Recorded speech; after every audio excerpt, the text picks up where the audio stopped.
Woi kawan semua, ketemu lagi bersama gua di Jojo Entertainment. Gimana kabar kalian semua? Semoga kalian dan kita semua akan selalu diberikan kesehatan, banyak rezeki, digampangkan usahanya dalam bimbingan dan perlindungan dari Tuhan Yang Maha Esa, serta dipanjangkan usianya. Amin. Yaps, di video kali ini gua akan mengajak kalian untuk bertualang ya, yakni cara mencengkalim atau portas atau sejenis racun ikan ya. Racun ini diperuntukkan untuk racun ikan atau burung ya. Cuma saran dari gua buat kalian, kalau untuk menggunakan bahan racun jenis cengkalim ini sebaiknya jangan digunakan di alam liar ya, atau alam yang benar-benar alami banget nih kawan-kawan. Gua ini menggunakan cengkalim ini memang khusus di empang ya, di empang yang ada di sawah-sawah yang sebentar lagi akan diuruk ya untuk perumahan. Wah, ada ular tuh. Tegar dimakan ular. Oke, lanjut ya pembahasan gua. Sekali lagi gua kasih tahu, untuk menggunakan racun ikan jenis cengkalim ini ya, sebaiknya jangan digunakan di alam liar atau alam bebas, karena dapat merusak ekosistem dari hewan atau binatang-binatang yang akan mencoba meminum airnya. Pasti mereka akan mengalami sakit dan bahkan sampai mengalami kematian. Jadi di sini gue juga menggunakan cengkalim ini tidak berlebihan ya kawan-kawan. Jadi hanya ya mencoba untuk supaya ikan-ikan yang ada di dalam empang ini bisa mabok sejenak, teler ya. Nah kemudian pada saat dia teler baru kita ambil untuk lauk pauk. Jadi tidak ada yang terbuang. Nah ini proses caranya ya, jenis cengkalimnya putih ya, seperti apa ya, seperti tawas atau dia mudah larut ya. Nah di sini kita coba untuk tahap awal, tahap pertama yakni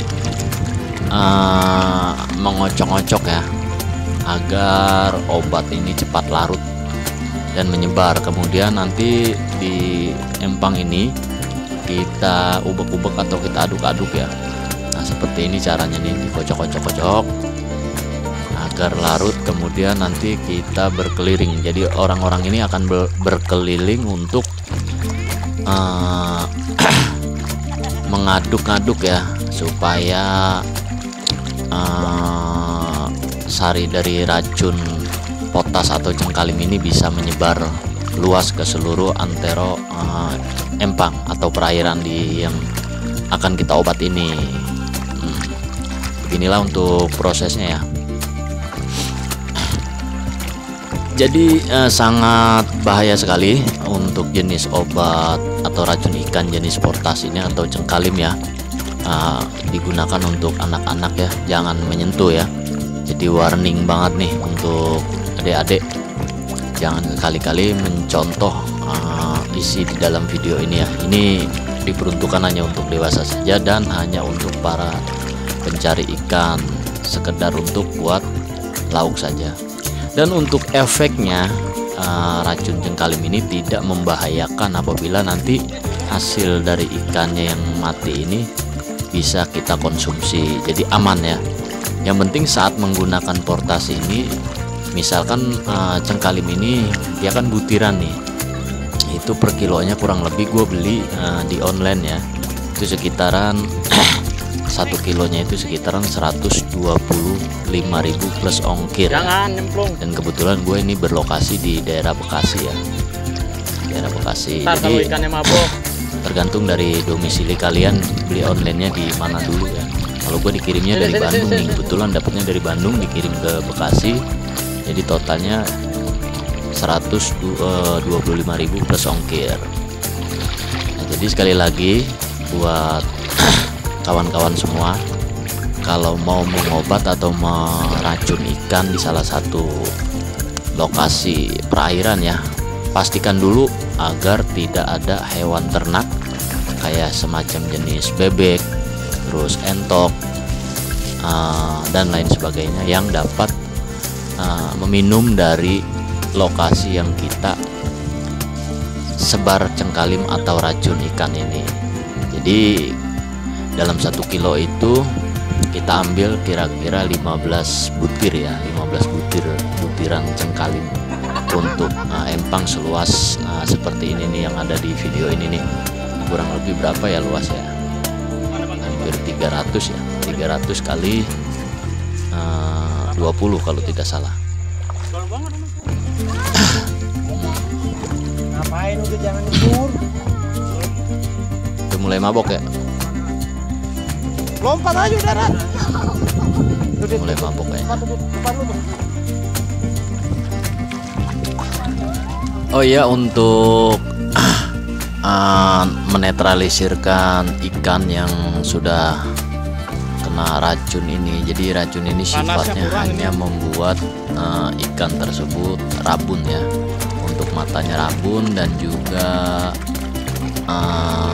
pusing-pusing gitu loh, kunang-kunang. Sorry, suara gua nih kebetulan lagi pilek nih, jadi agak-agak parau juga bindeng. Sementara untuk hasilnya ikan yang sudah kita tangkap ini dipastikan pasti mati ya. Dan untuk menetralisirkan racunnya agar hilang, itu sebaiknya kita rendam dulu, kita bilas dengan air bersih ya. Direndam dulu kurang lebih setengah jam lah, cukup. Yang jelas saat memberi obat, saat mengobat empang atau sungai, itu pastikan jangan terlalu berlebihan ya. Misalkan sampai 1 kilo, wah itu sangat tidak dianjurkan. Jadi cukup beberapa butir saja. Nah, sementara ini sih gue pakai cuma 16 butir ya, untuk ukuran 300 kali 15 meter empang. Jadi cukup ya untuk membuat ikan itu tidak terlalu mati banget gitu. Jadi hanya kejang-kejang saja dan mudah ditangkap. Oke, nih kayaknya udah mulai bereaksi nih untuk racunnya terhadap ikan ya. Wow. Buat.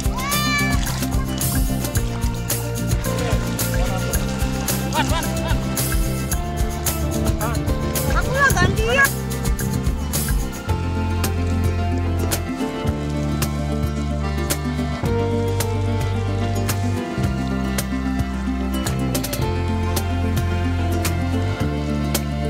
Oh iya, ini sepertinya ikannya sudah mulai mabok ya. Jadi reaksi dari racun ini sudah mulai bereaksi ya. Kurang lebih hampir 10 atau 15 menit ini udah mulai bereaksi. Dan juga untuk ikan-ikan besarnya biasanya tidak keluar ke permukaan ya. Biasanya dia karena hawa racun, dia mabuk. Biasanya dia akan mencari air mengalir ya, atau dia membenamkan diri di dasar lumpur di bawah sungai atau empang ini nih. Jadi butuh keterampilan khusus untuk menangkap ikan yang besar-besar yang membenamkan dirinya di dasar lumpur ini kawan-kawan. Karena yang naik ke permukaan itu hanya ikan-ikan kecil ya, sejenis ikan cerek, sepat, dan udang-udang. Mereka pasti akan mati, tidak kuat lama. Sementara untuk ikan besarnya, dia membenamkan diri untuk menyelamatkan dirinya dari racunnya. Wow. Ya udah nyemplung. Oke, sampai di sini dulu video gue ya. Dan nanti gue akan berikan video setelah hasil penangkapannya saja ya, karena gue juga mau turun nih, mau nangkep ikan juga. Jadi cukup disimak aja. Oke. Oh, ini ada yang mencari air mengalir nih, salah satu ikan nih. Ini jenis apa nih gua tangkap nih? Ikan mujair cukup lumayan besar nih kawan-kawan ya. Jadi ini dia mencari air mengalir nih. Biasanya mujair itu mengikuti arus air ya, air baru. Oh ya, untuk menetralisirkan air yang sudah terdampak racun ini, biasanya untuk empang itu membutuhkan waktu menetralisirnya adalah 5 bahkan sampai 1 minggu ya, air baru kembali tawar lagi. Kalau untuk di sungai yang mengalir kemungkinan cepat ya, paling 2 atau 3 hari kadar racunnya sudah hilang.